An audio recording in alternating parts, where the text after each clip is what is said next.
Yeah? That's great. Let's go. I have 3 signs to figure out what to sign. 3 signs. Hello.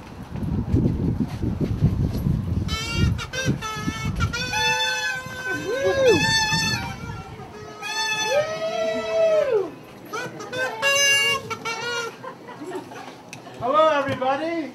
Yeah, we're here to celebrate some workers today, huh? And you must be Ted, the guy who's never spoken to me I'm about Ted. anything. I'm the guy. Yeah. How you doing? I'm great. Great. Well, it's pleased to meet you, Ted. I wish you'd talked to me many times before you did this, but it's really 1177. What is that? That is the current city living wage ordinance for city employees that is without health care. Okay. I put your name in here because you're the guy that signs the checks. Sure. Yeah. Thanks.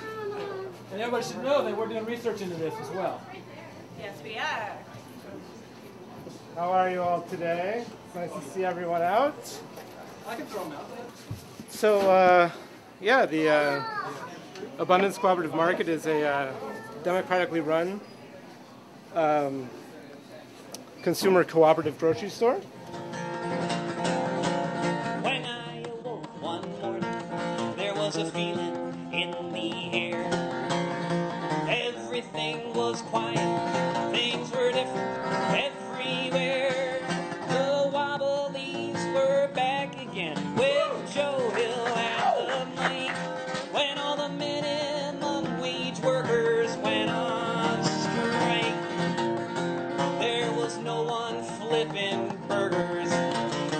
All the grills. The Abundance has made about $292,000 in net profit over the last 3 years, 2006 to 2009. And this year the board decided that instead of putting that money back into the store, that money was redistributed to shareholders in a sort of a nominal check based on a percentage of how much they spent. So in collaboration with community members, shareholders, we decided to come out and sort of make a splash, say this isn't okay. Like, we want to see our workers get a living wage.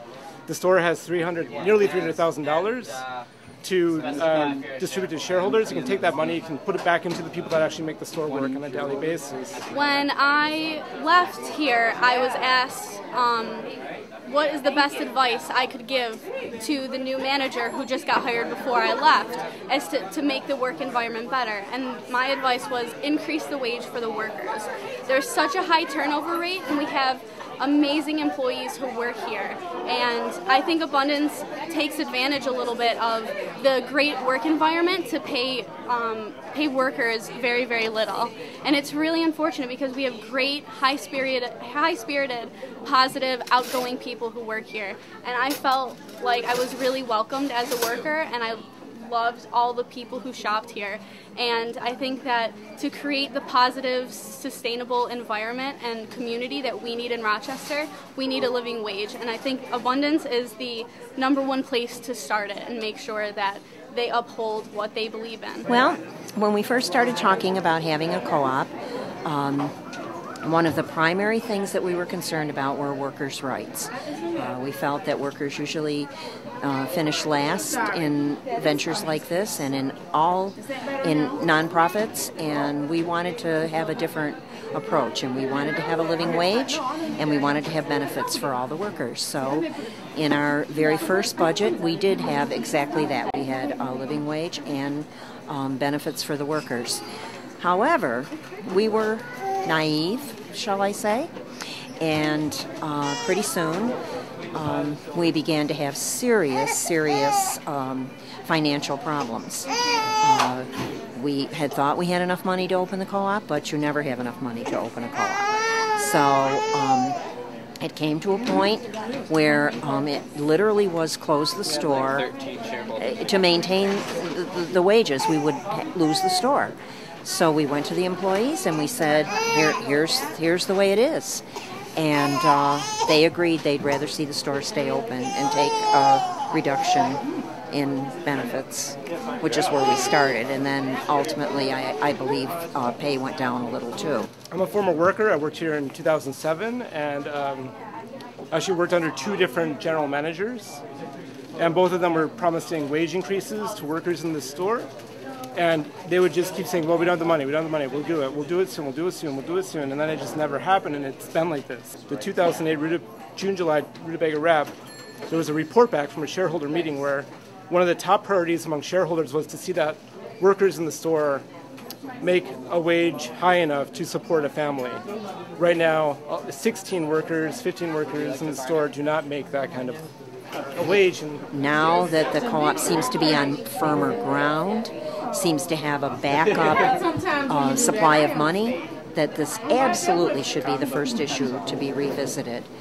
I also understand that there are from co-ops that have done this, that have put in a living wage, that it can be a two-sided sword, because often the only way they can do it is by cutting down on the number of employees, which of course is very much like business does it, you know. We'll make a lot more money for the CEO and the shareholders if we have one employee do the work of 3. And so while the reason would be different here, the result might not be. So I think we have to look at that too.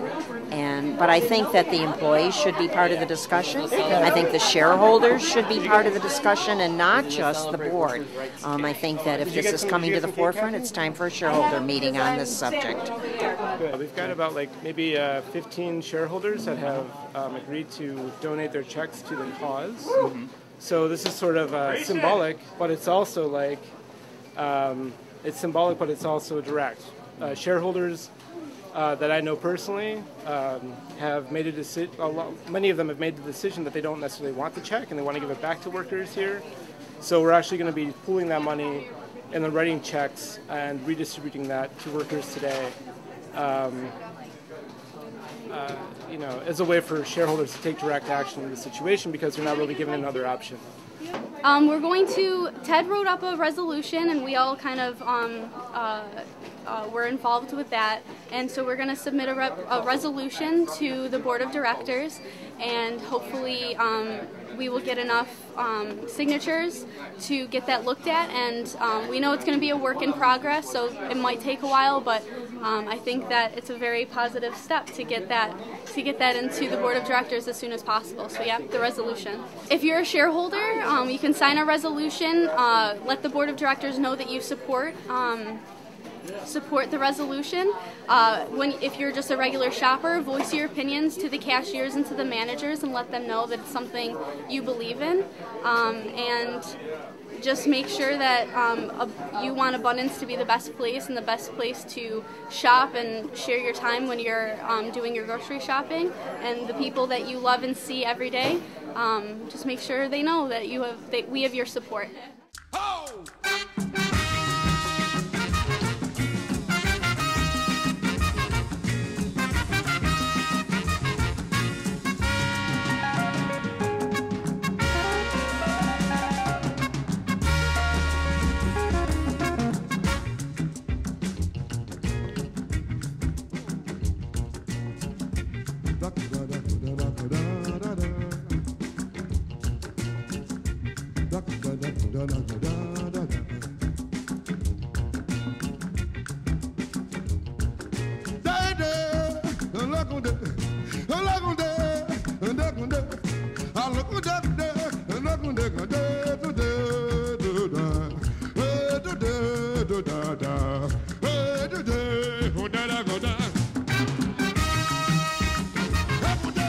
When I say power to, y'all say the people. Power to, power to. When I say power to, y'all say the people. Power to, power to. Forget that minimum wage. They need to start giving us a livable wage. The union, that's a solution. The rich say it's bad 'cause they scared of revolution.